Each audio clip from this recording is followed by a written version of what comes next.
ጸሎት የማያስተካክለው በጾም የማይፈወስ ቁስል የለም። ክርስቲያናዊ ወጣትነት በጣም ቀላል አይደለም። ጸሎት ምን እንደሆነ የማያውቅ ጸሎት ማለት ድልድይ ነው። ድልድይ ማለት ከማጋር ነው መገናኘበት ወይ ወዴት ነው የምሻገርበት ብትል ከፈጠረ እዚህ ላደረሰ ከአምላክህ የምታወራበት ቋንቋ ወይም የምትነጋገርበት መንገድ ጸሎት ይባላል። ለፈጠረ ለልዑል እግዚአብሔር የምታደርሰው መልእክት ሊኖር ይችላል፣ የምታቀርብለት ጥያቄ ሊኖር ይችላል። እነሱን በጸሎት ጊዜ ሰጥተህ ወደ አምላክህ ጸልይ የምትችለው። አንዳንድ ጊዜ ጸሎት ምን ይመስለዋል ሰው? ጸሎት ለምን አታደርግም ይባላል ሰው። ይሄ ፈተና ገጠመኝ ህይወቴ ላይ መጣብኝ ብሎ ሰው ሲያስብ ለምን ይህንን ነገር እንዴ ለምን አትጸልይ ስትለው ጸሎት ምን እንደሆነ የማያውቅ ሰው አለ። ጸሎት ደግሞ ወይ አባታችሁ ነው ብሎ ሊጀምር ይችላል፣ እመቤታችሁ ብሎ ሊጨርስ ይችላል። ሰው እንዳወቀበትና እንደተማረበት መልኩ ነው እንደነገርከው ወይም ደግሞ እንደሚያውቀው ነገር ነው። ግን ጸሎት ትልቅ ኃይል አለው ከፈጣሪ የሚያገናኝ። እኔ እናንተ እንደዚህ እንደምናወራበት መልኩ የምታወራበት ትልቁ መንገድ ጸሎትና ጸሎት ብቻ ነው ከአምላክ የሚያገናኝ።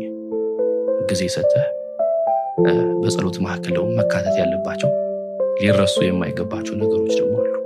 ወደ እነሱ ጠለቅ ብለን ስንመጣ ብዙ አይነት ችግር ሊደርስብህ ይችላል። ብዙ አይነት የቆምክበትን ቦታ ላታቅ ትችላለህ፣ ላታስተውል ትችላለህ። አንዳንዴ መልካም ነገሮችን መስሉን ቀርከሃን እንደግፍ ወይም ደግሞ ሸንበቆን እንደግፍ እንችላለን። ላያዛልቅን ይችላል፣ ተሰብሮ ልንወድቅ እንችላለን። አይደለም መውደቅ ሊቀነጥሰን ወይም ሊወጋን ይችላልና ስንጥር ቆዳ ውስጥ ከገባ ደግሞ ለማውጣት ትንሽ ይከብዳል ይመስለኛልና ለዚህ መልእክት የሚጸልይ ሰው መርታት ይከብዳል።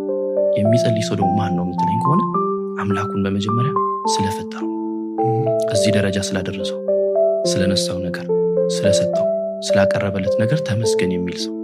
የጸሎት ጅማሬ አምላክህ ወይም ነው እግዚአብሔር የምናመሰግነው ወይም ጸሎት የምናቀርብለት ስለሚገባው አይደለም፣ ስለሚያስፈልገው አምላክ ስለመሆኑ ብቻ ምስጋና ይገባዋል። ለዚህ ላደረሰን ምስጋና ይገባዋል አይደል? ጊዜ ሰጥተህ ደግሞ ታውራል። ወደ ዋናው ጸሎት ስንመለስ ባለህበት ቅድም እንደነገርኩ ሁኔታ ወይም በገጠመ ሲቹዌሽን እግዚአብሔርን ታውራል። ይህንን ነገር አድርግልኝ፣ ይህንን ነገር ህይወቴ ላይ አምጣልኝ፣ ጤና ስጠኝ፣ የእናቴን ጤና ጠብቅልኝ፣ የአባቴን እድሜ አርዝምልኝ። ጸሎት እንደ ግል ይለያያል፣ እንደ ሀሳብ እንደ ራሳችን። ዛሬ እኔ ጸልዬ የወጣው ጸሎት እናንተ ጸልዬ የወጣው በሰላም አስገብተህ በሰላም አስወጣኝ ሊሆን ይችላል። እኔ ደግሞ ካለብኝ ዕዳ አውጣኝ ሊሆን ይችላል። የራሳችን ጸሎት አለ። ግን ልንሰዋ የሚገባው መባ አለ ለእግዚአብሔር። ምንድነው? ተመስገን። ስለሆነው ስላልሆነው ስለሚመጣውም ስለሚቀረውም ነገር እግዚአብሔር በልክ አይደለም የሚሰፋው፣ በልክም አይደለም የሚሰጠው። ተመስገን የምትለው ነገር ልትቀራይክ። ይሄ ለእግዚአብሔር የሚያስፈልገው ምግቡ ነው። ጸሎት ጥያቄም ነው፣ ምስጋናም ነው። የፈጣሪ መቅረቢያ መንገድ ነው። ጸሎት በራሱ ከፈጣሪ ጋር የምታወራበት ቋንቋ ነው። ጸሎት ቋንቋ ነው፣ ከእግዚአብሔር ጋር የምታወራበት ወይም ከእግዚአብሔር ጋር ከፈጣሪ ጋር የሚያገናኝ ድልድይ ነው። ለምሳሌ በአንዳንድ ነገሮች የሆነ ነገር ወይም ስትሆ የሆነ ነገር አጋጥሞ ወይ እግዚአብሔር ትላለህ። ከስንት ጉድ አወጣኸኝ አስበው አይደለም፣ ወደ ፈጣሪ ግን ያደረስከው መልእክት ነው። ይህችም ጸሎት ናት። ጊዜ ሰጥተህ ፈጣሪህን ልታገኝ ፈጣሪህን ልታወራ የምትሰጣት ቦታ ግን በእግዚአብሔር ዘንድ ትቆጠራለች። ለአንተ ሊጨንቅ ይችላል፣ ጊዜህን ሊበላብህ ሊወስድብህ ይችላል። ነገር ግን አምነህበት ጸሎት ምን እንደሆነ እስክታውቀው ድረስ ሊመስልን የሚችለው አድርግልኝ ብቻ ነው። አንተ እናልከው ይህንን ነገር አምጣልኝ ነው፣ ይህንን ነገር ስጠኝ ነው፣ ይሄ ጎደለ ነው አይደለም። ጸሎት ትልቅ ኃይል አለው፣ በእግዚአብሔር ዘንድ ይቆጠራል። ቅድም እንደነገርኩ የሚጸልይን ሰው ማሸነፍ ይከብዳል ብያለሁ። የሚጸልይ ሰው ደግሞ ምንድን ነው ብለን አሁንም ደግሞ ከመጣን ከአምላኩ ጋር ቋንቋ ያለው ንግግር ያለው ሪሌትድ የሆነ ሰው፣ ከፈጣሪው ጋር የሚገናኝ ሰው፣ በከፋው በሐዘኑ በተደሰተም ባለበት አሁን ባለበትም ሰዓት ላይ ሮጦ ወደ እግዚአብሔር የሚሄድ ሰው ለእግዚአብሔር መልእክት ያቀርባል። እግዚአብሔርም ጸሎቱን ይሰማለታል። አልሰማም ብሎ ደግሞ ማያማርር ሰው መሆን አለበት። ጸሎቴን እግዚአብሔር አልተቀበለኝም፣ ይህን ነገር ብጸልይ እግዚአብሔር ጋር አልደረሰም ወይም ለገሌ ሰጠህ ለኔ ሰጠህ ነሳኸኝ የሚል አንደበት ያንተ መሆን አይገባም። እግዚአብሔር በልክ የሚሰፋ አምላክ ነው። የጠበበህንም ያነሳልህ የሰፋህን በልክ የሚያጠብልህ እግዚአብሔር ብቻ ነው። ስለሰጠኝም ስለነሳኝም ስላደረገልኝ ነገር ተመስገን ብለህ ነው ይህን ቋንቋ ማወቅ ያለብህ። በጉብዝና ወራት ፈጣሪን አመስግን ነው አይደል? የትኛውም ቦታ ላይ ብትሆን እግዚአብሔርን መፍራት። ጥበብ የሚጀምረው እግዚአብሔርን ከመፍራት። እግዚአብሔርን አውቃለሁ እግዚአብሔርን ፈራለሁ ብሎ የሚናገር ሰው እግዚአብሔር ባልተገኘበት ወይም እግዚአብሔር በማይከብርበት ቦታ ተገኝቶ እግዚአብሔርን አውቃለሁ ማለት ከንቱ ውዳሴ ይሆናል አይደል? ስለዚህ ጸሎትን ከምንድነው መጀመሪያ ያለብኝ ማለት ካለሁበት ነገር ድሃ ልሆን እችላለሁ፣ ሀብታም ልሆን እችላለሁ፣ ባለጠጋም ልሆን እችላለሁ። መጽሐፍ ቅዱስ ሲናገር ጌታ ሆይ ሁለት ነገርን ካንተ ሻለሁ፣ ሳልሞትም አትከልክለኝ፣ ከንቱነትና ሐሰተኛነትን ከኔ አርቃቸው፣ ድህነትና ባለጠግነትን አትስጠኝ፣ ነገር ግን የሚያስፈልገኝ እንጀራ አትከልክለኝ ይላል። ስለዚህ ምን ታደርጋለህ? ምንም ነገር ላይ ሊሆን ይችላል፣ የትኛውም ቦታ ላይ ሊሆን ይችላል። የመጀመሪያው ቀን ሊሆን የሚችለው እግዚአብሔርን ከመፍራት ነው። እግዚአብሔር የማይገኝበት ቦታ ባለመገኘት ነው። እግዚአብሔር እዚህ ጋር ስሙን ብጠራው ወይ ሙዚቃ ቤት ገብቼ ወይ የሆነ ቦታ ብቻ እግዚአብሔር ብል ይሄ ቦታው አይደለም ሊል ይችላል ሰው አይደለ? ግን እንደዛ ሳይሆን እግዚአብሔር የማይገኝበት ቦታ ላይ ስሙ ላይ ከብር የሚችልበት ቦታ ላይ ባለመገኘት ነው። እግዚአብሔር እንደተናገረው አትፍራ አይደለ የሚለው። ስለዚህ ማልፈራው ምንድነው? መፍራት ያለብኝ እግዚአብሔር ብቻ ነው። ለነገ ክፋቱ ይበቃዋል። ስለዚህ ቀኔን ምንድነው ላደርግ የምችለው? ስራ ልወጣ እችላለሁ፣ የሆነ ቦታ ልሄድ እችላለሁ፣ ምን ላደርግ እችላለሁ? ጎዳና ላይ ልተኛ እችላለሁ፣ መኝታ ቤት ልታደር እችላለሁ። ጸሎት ማለት ለፈጣሪ የምታደርሳት ትንሿ ምስጋና አይደለች? ከፈጣሪ ጋር የምትነጋገርበት መንገድ አይደለች? ካለሁበት ነገር ለእግዚአብሔር መልእክት አድርሾታለሁ። ምንድነው ብለህ ብትጠይቀኝ፣ ለምሳሌ ጸሎት እንደያንዳንዳችን ስለሚለያይ ሰላማው ላይ የዕለት ጸሎት ሊሆን የሚችለው ከእግዚአብሔር ጋር የምገናኝባት ትንሿ ነገር ነው መሆን ያለባት። ግዴታ ብዙ ነገሮችን ማካተት አይጠበቅም። እግዚአብሔር በሁኔታዎች አይለካም አይደለ? በሁኔታዎች አይለካንም። በዚህ ጉዳይ ብለን አይደለም የምናነሳው። በየትኛውም ቦታ ቀኑን ሙሉ እግዚአብሔርን በመፍራት ኖር አይደል ይላል ቃሉ። ስለዚህ ጸሎት መጸለይ ካለብኝ ፈጣሪን ማውራት አለብኝ። የትኛውም አይነት ሁኔታ ውስጥ ሊሆን ይችላል፣ የትኛውም አይነት ውሽቅሽቅ ውስጥ፣ የትኛውም አይነት ጉራንጉር ውስጥ ሊሆን ይችላል። እንዴት ልጀምር ጸሎቴን? አባታችን ነው ብዬ መውጣት እችላለሁ ከቤቴ። የሚገጥመኝ ፈተናዎች ቀንስልኝ ማለት እችላለሁ። ጸሎት ራሱ ጸሎትን ይወልዳል። አንተ ማውራት ባለበት ሰዓት ላይ አንዳንድ ጊዜ እንባም ጸሎት ነው። ቃላት አጥሮ የሆነ ነገርን መናገር ፈልገ እንባ ተናንቆ እግዚአብሔር ግን የልብን ይቆጥርልሃል። አላዳመጠኝም ማለት አይገባም። እኔ ዛሬ እግዚአብሔርን ማውራት አለብኝ የሚል ነገር ይሰማናል አይደል? አይ ዛሬ እኮ መጸለይ አለብኝ። ውስጥ ሰላም የማይሰማ ስሜት የለም። ጸልየ ስትወጣና ጸልየ ሳትወጣ ስትቀር የሚሰማ ስሜት አንድ አይደለም። ግን ጸሎት በራሱ ምንድነው ካልን ወደ ፈጣሪ የሚያገናኘን ትልቁ ድልድይ ነው ብዬ ስለዚህ አንደበት እንደተገራል አንደበት እንደሚታዘዝልህ ሁሉ እስትንፋስ ያለው እግዚአብሔርን ያመስገን ስለሚል ለፈጣሪ መልእክትን ማቅረብ ነው። እግዚአብሔር የሚሰማ አምላክ ነው። በሁኔታዎች ውስጥ የማይለካ ነው። በዚህ ገጥ መሃል ይሄን ጸሎት አልሰማም የሚል አይደለም። ያቀረብነውን ጸሎት እግዚአብሔር ይቀበለናል። አልተቀበለንም ማለት እግዚአብሔር አይሰማም ማለት አይደለም። ዛሬ የሰጠን ነገር ወይም ዛሬ በህይወታችን ቢያመጣልን ይሄ ነገር መጥፊያችንም ሊሆን ይችላል።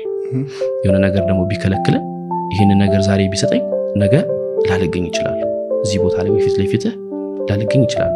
እኔ ለምሳሌ እግዚአብሔር ሁሉ ጊዜ ለምን አመሰግናለሁ? ምን ብዬ ጠይቀዋለሁ መሰለ? እግዚአብሔር ባለማስተዋል የጸለይኩትን ጸሎት ስላልተቀበልከኝ ክብር ተመስገን እላለሁ።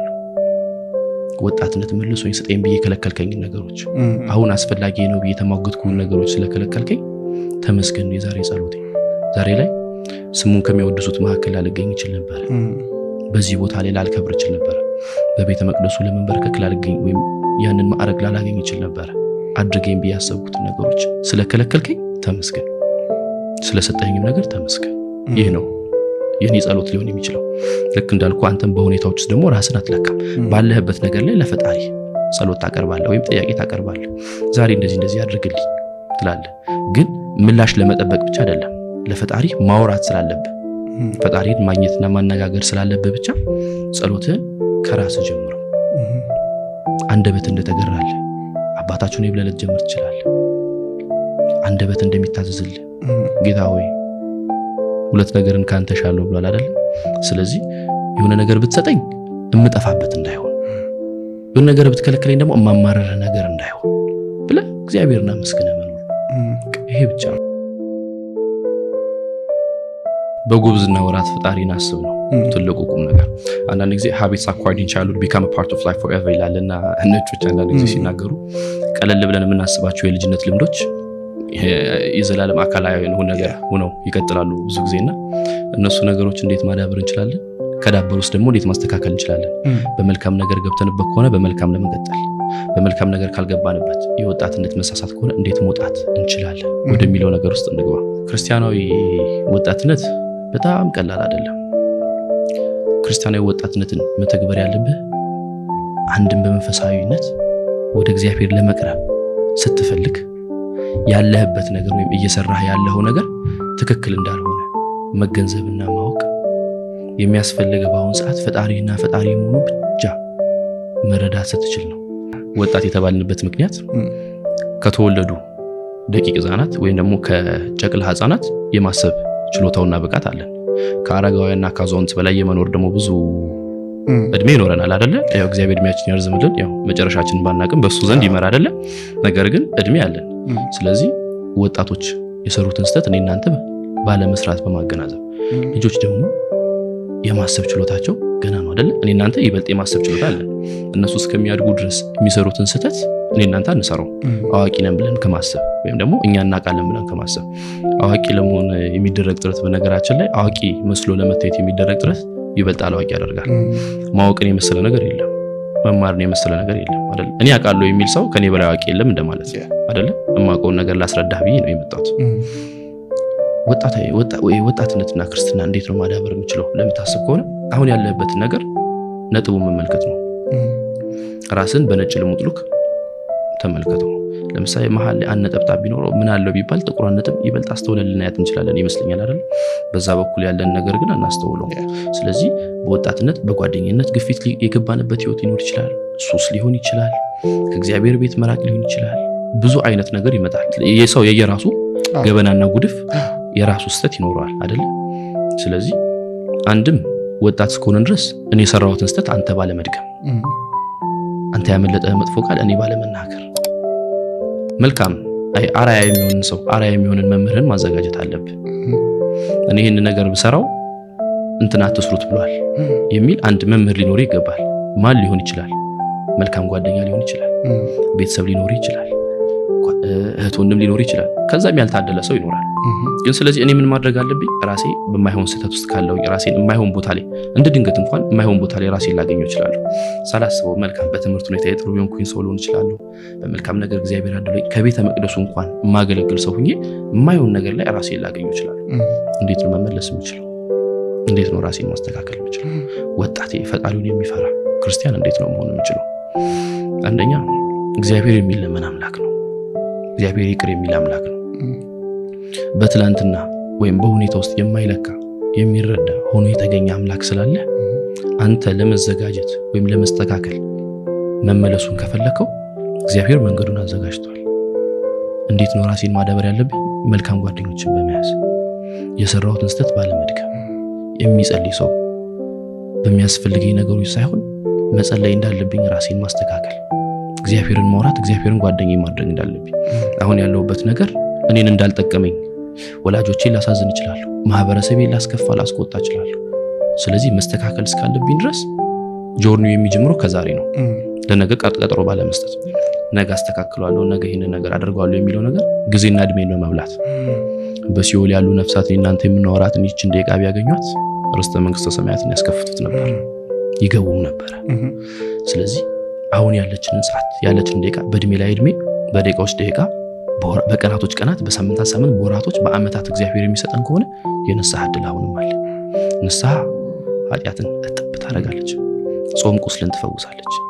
ስለዚህ ምን ማድረግ አለብኝ? መልካም ጓደኛ በመያዝ መልካም ጓደኛ እኔ በመሆን አንዳንድ ጊዜ መልካም ጓደኛ ነኝ ይላል ሰው። እንደዚህ አይነት ጓደኛ እኮ ቢኖረኝ እኔ በህይወቴ ውስጥ ተስተካከል ነበር የሚል ነገሮችን እኔ ለምሳሌ በውስጥ የሚላክልኝ መልእክቶች አሉ። አይ መልካም ጓደኛ እኔ ለምን አልሆንም? ምንድነው የሚጎት ከክርስቶስ ፍቅር እየለየኝ ያለው ምንድነው? እኔ ለጓደኛና ጓደኛ የማይሆን ቦታ ላይ ራሳችንን ካዘጋጀን ግዴታ ሶስተኛ ሰው አይደለም ሊያስፈልገን የሚገባው። እኔ ተመልሼ ጓደኛ የለም ካለበት ጉድጓድ አልወጣው ሌላ ሰው ከመፈለግ እኔ ለጓደኛዬ ጓደኛ ለምን አልሆንም? ለጓደኛዬ ወንድም ለምን አልሆንም? ለራስን ከማስተካከል ይጀምራል። መለወጥ መፈለግ ከፈለግ ለመለወጥ ራስን ማስተካከል ራስን ማደስ ከፈለግ አሁን ነው፣ ዛሬም አይደለም፣ በኋላም አይደለም፣ አሁን ነው። ካሁን ነው የሚጀምረው። ተግባራዊ ክርስትናን ራስ ስታዳብረው ነው። ትልቁ ነገር ደግሞ ፍላጎት ነው። ስላየህ አይደለም። መንፈሳዊ ቅናት በወንድሞች ላይ ያድርብህ ይገባል። እግዚአብሔር ቤት በሚመላለሱ በሚያገለግሉ ቁርኝታቸው ከእግዚአብሔር ጋር የሆነ ስራቸው ከእግዚአብሔር ጋር ሪሌትድ ከሆኑ ሰዎች ጋር ባቱል እንኳን መንፈሳዊ ቅናት በውስጥ ላይ ያድርብህ ይገባል። ልትቀና ይገባል። ምክንያቱም ምንድነው ማትቀናበት? አንተ ጠዋት ተነስተህ ኪዳን የምታደርስ ወደ ፈጣሪ ቤት ሮጠ የምትሄድ ከሆነ የማልቀናበት ምክንያት ምንድነው ያዘኝ? መስተካከል ከዛሬ ነው የሚጀምረው። ብድግ ብለህ አልጋህን ከማንጠፍ ይጀምራል መስተካከል ማለት። ለእናትህ ቀጥተኛ መልስ በመመለስ ይሆናል። ፊትን ታጥበህ ከመውጣት ይጀምራል። ለራስ ጊዜ ከመስጠት ከራስ ጋር መናበብን ከመሰለ ነገር ካለህበት አጉል ባህሪ ትላንት የጀመርከው ነገር ስለሆነ ነገ አይደለም ዛሬ ማቋረጥ እንደምችል ጭንቅላትን ማሳመን አለብህ። ላንተ ከእግዚአብሔር ቀጥሎ የሚያስፈልግህ አንተ እንደሆንክ መረዳት አለብህ። ወጣቶች ብዙ ጊዜ እየገጠመኝ ያለው የሚያዩት ነገር ይሄ ሰው የለኝም በውስጥ የሰው ኖረኝ አይደለም ትልቁ ነገር እግዚአብሔር ከህይወት የወጣ የሚለው ነገር ነው። የሰው ልጅ ወደ ኋላ እየጎተተ ወደ ኋላ ያስቀረን ያለው ነገር ፈጣሪን የመፈለግ ጆርኒ ህይወታቸው ውስጥ አለመኖሩ። ቤተክርስቲያንም ስንመጣ በሰው ያየን ብቻ ስለሆነ መጥቼ ምንድነው ማድረግ ያለብኝ? ስንመጣ እንኳን እኮ ስነ ስርዓት አለ። ካለባበስ ይጀምራል። ከቤት ይወጣ ካለባበስ ይጀምራል አይደለ? የሆነ ነገር ወይ የሆነ ቦታ ለመሄድ ያንን ቦታ የሚመስል ልብስ እንኳን ለብሰን እንወጣለን አይደለ? ለራስ ጊዜ ከመስጠት ይጀምራል ሁሉም ነገር። ጸሎት የማያስተካክለው በጾም የማይፈወስ ቁስል የለም። ለዚህ ማን ነው ምክንያቱ? እግዚአብሔር ሁሌ የሚቀርባይ ስለሆነ ራስን ከማስተካከልና ራስን ከማሳመን ነው የሚጀምረው ሁሉም ነገር። ወጣትነት ማለት ይሄ